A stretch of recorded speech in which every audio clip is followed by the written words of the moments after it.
হাসরের ময়দানে আল্লাহ তাআলা যখন ফেরেশতাদের মাধ্যমে আগুনের শিকল দিয়ে টেনে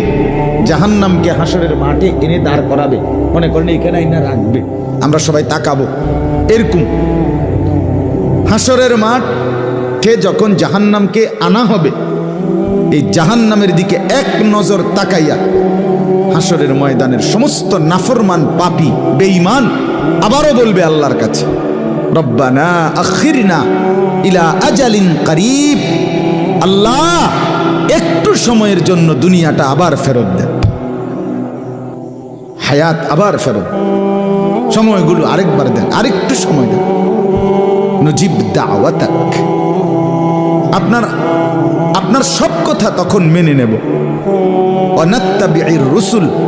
আপনার রসুলদের আনুগত্য করব। আল্লাহ বলবেন না, না বান্দা, এখান থেকে কাউকে আর ফেরত